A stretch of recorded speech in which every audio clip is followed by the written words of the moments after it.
Hello everyone, I welcome you all to conquer UPSC prelims रोज 2020 की series में ये हमारा 30th लेक्चर है जहां पे मैं इंसॉल्वेंसी बैंकरप्सी कोड डिस्कस करूंगा कॉम्प्रिहेंसिव वे में। ठीक है, आप मुझे सबसे पहले ये बताना, अगर आप किसी को लोन दे रहे हो, ठीक है, और ये सामने वाला बंदा आपका लोन वापस ही नहीं कर रहा, तो आप क्या करोगे? लीगल वे में आप अप्रोच होंगे इंसॉल्वेंसी बैंकरप्सी कोड के तहत। देखिए, आईबीसी आपको इस तरह के प्रोविजंस प्रोवाइड करता है कि अगर कोई कंपनी या फिर कोई इंडिविजुअल ले लें आप, कोई भी अगर आपका लोन वापस नहीं कर रहा, तो आप क्या कर सकते हो? आप इनके ऊपर केस फाइल कर सकते हो, इनको ट्रिब्यूनल ले जा सकते हो। और आईबीसी कोड में जो प्रोविजंस है वो हार्श प्रोविजंस है। हार्श मैं इसलिए कह रहा हूं क्योंकि बहुत ही सख्ती से ये लोन वापस लिया जाएगा। अब देखिए, ये कंपनीज भी केस कर सकती है कोई इंडिविजुअल पर। तो बताया यही जा रहा है कि कोविड-19 पैंडेमिक क्राइसिस जब चल रहे हो और जब लॉकडाउन पड़ा हुआ हो, इकोनॉमिक एक्टिविटीज पॉज हो गई हो, तो किस तरह से कोई बंदा इंडिविजुअल आपका लोन चुकाएगा? नहीं चुका सकता। यहाँ पे लाइवलीहुड के लिए रिसोर्सेस अवेलेबल नहीं है, कोई लोन कैसा चुका सकता है? This is the reason why एक ऑर्डिनेंस लेकर आया गया। यह ऑर्डिनेंस को अप्रूवल भी मिल गया है। ये ऑर्डिनेंस अमेंड करेगा आईबीसी को। अमेंड क्या करेगा? सेक्शन 10A को इंट्रोड्यूस किया जाएगा, इंसर्ट किया जाएगा आईबीसी के प्रोविजंस के अंदर। अब जब सेक्शन 10A आएगा, ये कहेगा ठीक है भाई, मैं आ गया हूं, सस्पेंड हो जाओ 7, 9, 10 सेक्शंस। जो आईबीसी के सेक्शन 7, सेक्शन 9, सेक्शन 10 है, जो हार्श प्रोविजंस दिए गए हैं, ये इनमें ही दिए गए हैं और ये सस्पेंड हो जाएंगे सेक्शन 10A के आने के बाद। ये आ गया भी है। अब ये आ जाने के बाद होगा ये, कोई एप्लीकेशन फाइल नहीं की जाएगी कॉर्पोरेट इंसॉल्वेंसी रेजोल्यूशन को इनिशिएट करने के लिए। कब से कब तक? 25 मार्च से ये स्टार्ट हो गया है और 6 महीने तक ये वैलिड होगी ये ऑर्डिनेंस। आपको पता ही है कोई भी ऑर्डिनेंस की लाइफ एक्सपेक्टेंसी क्या होगी? 6 महीने के लिए। और ये अगर चाह रहे हैं फिर भी इकोनॉमिक एक्टिविटीज नहीं सुधर रही है 6 महीने के अंदर, तो 1 साल के लिए भी इसको एक्सटेंड कर दिया जाएगा। अब मैं बताता हूं, जब से मैं सेक्शन 7, सेक्शन 9, सेक्शन 10 कह रहा हूं, तो इसमें आखिर बात की क्या गई है। देखिए, सेक्शन 7, सेक्शन 9 ये कह रहे हैं कि कोई भी फाइनेंशियल क्रेडिटर हो और ऑपरेशनल क्रेडिटर हो।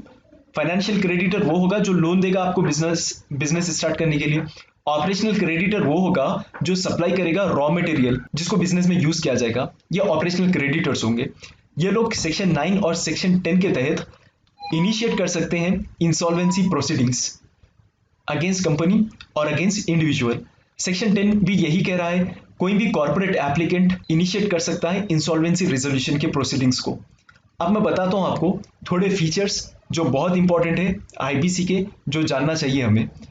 आईबीसी कवर करेगा हर इंडिविजुअल को, हर कंपनी को, लिमिटेड लायबिलिटी पार्टनरशिप को, पार्टनरशिप फर्म्स को भी।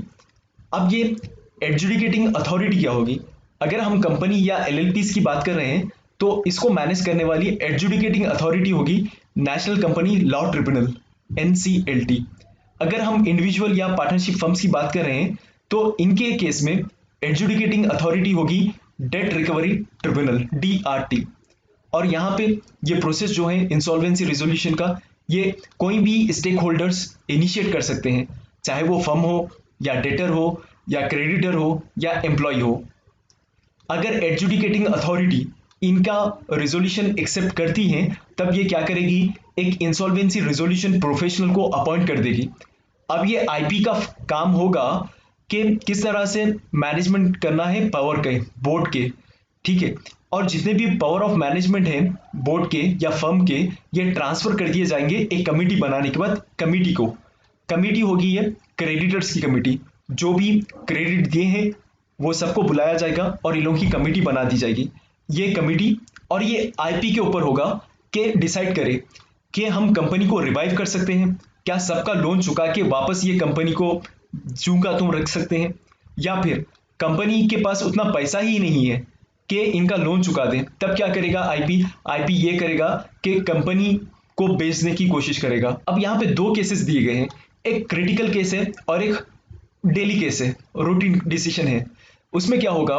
अगर कंपनी के पास पैसा कम है और खर्चदार बहुत ज्यादा है, बहुत लोगों को खर्च देना है ये, वापस करना है कर्ज, तब क्या होगा, तब 66% वोटिंग की जाएगी, जहां पे अगर 66% लोग अग्री हैं कि कंपनी को बेच दें तब ओके हो जाएगा।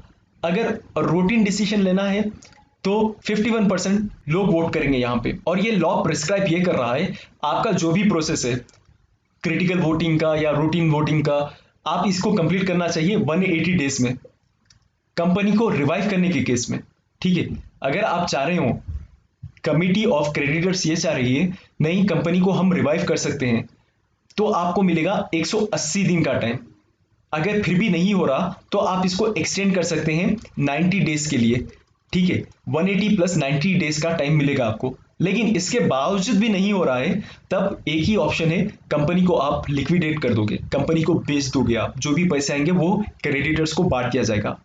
अब इसके अलावा भी देखिए, डेट जो है कर्ज वसूलने के बहुत अलग अलग तरीके दिए गए हैं हमारे इंडियन कानून में।